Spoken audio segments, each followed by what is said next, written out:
बिना किसी देरी के चालू करते हैं सेशन को।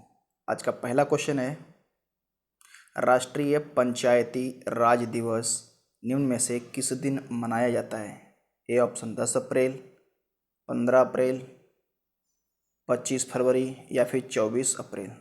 तो इसका जो सही ऑप्शन है वो है 24 अप्रैल, जो हर साल 24 अप्रैल को पूरे देश में राष्ट्रीय पंचायती राज दिवस मनाया जाता है।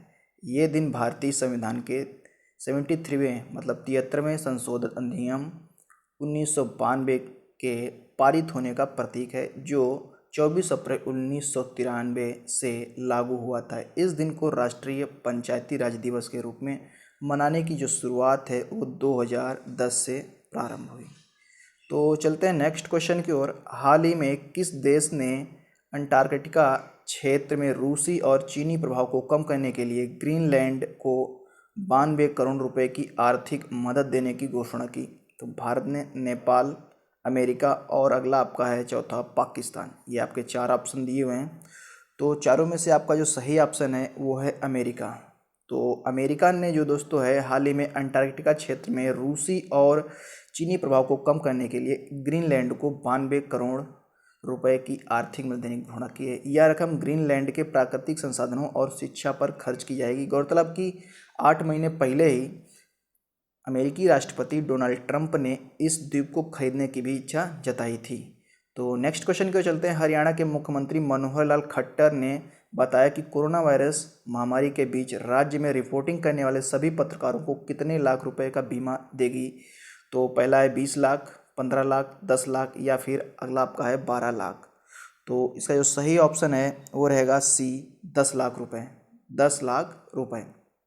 हरियाणा सरकार ने कोरोना वायरस महामारी के दौरान रिपोर्टिंग करने वाले सभी पत्रकारों को 10 लाख रुपए का बीमा प्रदान करने का निर्णय लिया है। हरियाणा में 23 अप्रैल 2020 को कोरोना वायरस के संक्रमण के 6 नए मामले सामने आए। इसके बाद राज्य में कुल संक्रमित लोगों की संख्या जो है 270 के पार पहुंच गई। कोरोना महामारी से निपटने के लिए सरकार यह हर संभव प्रयास कर रही है। फिच रेटिंग ने कोरोना वायरस महामारी के चलते लागू किए गए लॉकडाउन का हवाला देते हुए 2020-21 में भारत की आर्थिक वृद्धि दर का अनुमान घटाकर कितने फीसदी या कितने प्रतिशत कर दिया? पहला आपका है 0.8%, 1.5%, 2.5% या अगला आपका 1.9%। तो इसका जो सही आंसर रहेगा वो रहेगा ए, 0.8%। 0.8%। तो कोरोना वायरस महामारी के चलते लागू किए गए लॉकडाउन और वैश्विक आर्थिक मंदी के कारण ऐसा किया गया है कि फिच रेटिंग ने कहा कि भारत के सकल घरेलू उत्पाद मतलब जीडीपी की वृद्धि दर अप्रैल 2020 से मार्च 2021 के दौरान 0.8% तक रह जाएगी, जबकि बीते वर्ष के दौरान यह आंकड़ा 4.9% था। हालांकि 21-22 में दर 6.7% होने की उम्मीद है। वहीं 2020 कैलेंडर वर्ष की अंतिम तिमाही के ग्रोथ 1.4% पर पहुंचने की केवल उम्मीद है। चलते हैं 5वें क्वेश्चन की ओर। चीन ने हाल ही में विश्व स्वास्थ्य संगठन WHO के लिए कितने करोड़ डॉलर के लिए अतिरिक्त अनुदान देने की पेशकश की? तो 4 करोड़, 5 करोड़, 7 करोड़, 3 करोड़, ये सब जो है डॉलर में है। तो इसका जो सही आंसर रहेगा वो डी रहेगा, 3 करोड़ डॉलर। 3 करोड़ डॉलर।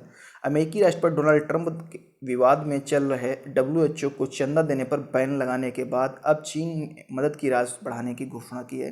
चीन ने कहा कि उसने कोरोना महामारी के इस दौर में WHO की कई स्तर पर मदद की है। इससे पहले चीन ने WHO को 2 करोड़ डॉलर दिए थे और चीन ने कहा इसका उद्देश्य हमारा यही कि महामारी जूझ रही दुनिया के स्वास्थ्य को और बेहतर किया जा सके। तो चलते हैं नेक्स्ट क्वेश्चन की ओर फटाफट। केंद्र सरकार ने कोविड-19 महामारी के कारण सरकार के खजाने पर बढ़ते दबाव के चलते 1 जनवरी 2020 से लेकर किस तारीख के बीच दिए जाने वाले महंगाई भत्ते और महंगाई राहत की किस्तों के भुगतान पर रोक लगाने का फैसला किया है? इसके ऑप्शन आपके हैं 1 मार्च से 2021, आपका 1 जुलाई 2021, 1 जुलाई 2022 या फिर 1 दिसंबर 2021। तो इसका जो सही जवाब रहेगा बी रहेगा, 1 जुलाई 2021। तो कोरोना वायरस महामारी पर काबू पाने में लगी केंद्र सरकार ने बढ़ते आर्थिक बोझ को देखते हुए अपने खर्चों में कटौती करनी शुरू कर दी है। सरकार ने इस दिशा में आगे बढ़ते हुए अपने कर्मचारियों और पेंशन भोगियों को मिलने वाले महंगाई भत्ते की नई किस्तों पर 1 जुलाई 2021 तक के लिए रोक लगा दी है। इस कदम से सरकार को चालू वित्त वर्ष 2020-21 और अगले वित्त वर्ष 21-22 में मिलाकर 37,530 करोड़ रुपए की बचत होगी। हालांकि कर्मचारियों और पेंशन भोगियों की महंगाई भत्ते के मौजूदा स्तर पर भुगतान होता रहेगा। 7वें क्वेश्चन को चलते हैं। भारत वर्डप्रेस फ्रीडम इंडेक्स 2020 में कितने स्थान पर रहा? 140, 135, 142 या फिर 152? तो इसका जो सही ऑप्शन रहेगा वो रहेगा 142। इसके बारे में देख लेते हैं। रिपोर्ट के मुताबिक Bharat world press freedom index में 2 पायदान खिसक कर नीचे आ गया है। रैंकिंग में 180 देशों में 142वें स्थान पर रहा है, जो कि पहले जो है इसके 140वें स्थान पर था।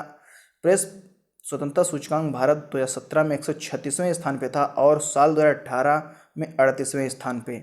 इस सूची में लगातार चौथी बार नॉर्वे पहले स्थान पे रहा है और नॉर्थ कोरिया सबसे निचले पायदान पे रहा है। नेक्स्ट क्वेश्चन की ओर चलते हैं फटाफट। हाल ही में किस देश ने कोरोना महामारी और अमेरिका के साथ व्यापक तनाव के बीच अपने एक उपग्रह नूर का प्रक्षेपण किया है? चीन, ईरान, पाकिस्तान, अगला है बांग्लादेश। तो इसका जो सही जवाब रहेगा बी रहेगा ईरान। दोस्तों, जो आपका ईरान के अर्धसैनिक रेवोल्यूशन गार्ड ने जानकारी दी है कि एक सैन्य उपग्रह को लॉन्च किया गया। ईरान ने अपने पहले सैन्य उपग्रह नूर को सफलतापूर्वक लॉन्च किया था। उपग्रह पृथ्वी की सतह से 425 किलोमीटर ऊपर कक्षा में सफलतापूर्वक स्थापित हुआ है। यह उपग्रह ऐसे समय पर प्रक्षेपित किया गया जब दोनों देश के बीच तनाव चल रहा है। अमेरिका ड्रोन हमले में ईरान अर्धसैनिक रेवोल्यूशनरी गार्ड के जनरल कासिम सुलेमानी के मारे जाने और तेहरान वाशिंगटन के बीच खत्म हुए परमाणु समझौते को लेकर दोनों देशों के बीच तनाव की स्थिति बनी हुई है। नेक्स्ट क्वेश्चन की ओर चलते हैं। किस राज्य के एक महिला नवप्रवर्तक टी वासिन बाई ने क्रॉस पॉलिनेशन के जरिए अत्यधिक बाजार मूल्यवत वाले फूल एंथोरियम की 10 किस्मों को विकसित किया? तमिलनाडु, असम, केरल या फिर अगला आपका त्रिपुरा। ये 4 ऑप्शन दिए हुए हैं, तो इसका जो सही ऑप्शन रहेगा वो सी रहेगा, केरला। तो इसके बारे में देख लेते हैं थोड़ा। एंथोरियम रंगों की एक व्यापक श्रृंखला में उपलब्ध सुंदर दिखने वाले पौधों का एक विशाल समूह है। इसका उपयोग घरों के बेहतर सजावटी पौधों के रूप में किया जाता है, जिसके कारण इसकी विभिन्न किस्मों की मांग अधिक हो रही है। एंथोरियम घरेलू उपयोग में लाए जाने वाले विश्व के प्रमुख फूलों में से एक है। ये दिखने में सुंदर होने के साथ साथ आसपास की हवा को भी शुद्ध करते हैं। एंथोरियम घरेलू उपयोग में लाए जाने वाले वैश्विक के प्रमुख फूलों में से एक है। ये दिखने में सुंदर होने के साथ साथ आसपास की हवा को भी शुद्ध करते हैं। तो चलते हैं नेक्स्ट क्वेश्चन, और आज का लास्ट क्वेश्चन है। विश्व पुस्तक और कॉपीराइट दिवस निम्न में से किस दिन मनाया जाता है? 23 अप्रैल, 15 जनवरी, 20 फरवरी या फिर 15 मई को? तो इसका जो सही आंसर है वो रहेगा 23 अप्रैल। तो इसके बारे में थोड़ा देख लेते हैं हम लोग। विश्व पुस्तक एवं कॉपीराइट दिवस प्रत्येक वर्ष 23 अप्रैल को मनाया जाता है। इसे विश्व पुस्तक दिवस भी कहा जाता है। यूनेस्को ने 23 अप्रैल को ही विश्व पुस्तक दिवस के रूप में मनाने का निर्णय लिया। यूनेस्को के निर्णय के बाद पूरे विश्व में इस दिन विश्व पुस्तक दिवस मनाया जाता है। 23 अप्रैल 1995 को पहली बार विश्व पुस्तक दिवस मनाया गया था। तो ये रहे आज के कुछ क्वेश्चन। वीडियो को देखने के लिए बहुत बहुत धन्यवाद। दोस्तों, इस पीडीएफ को लेने के लिए हमारे टेलीग्राम चैनल से आप लोग जुड़ सकते हैं, जिसका लिंक जो है डिस्क्रिप्शन बॉक्स में आप लोगों को मिल जाएगा। जय हिंद, जय भारत, वंदे मातरम।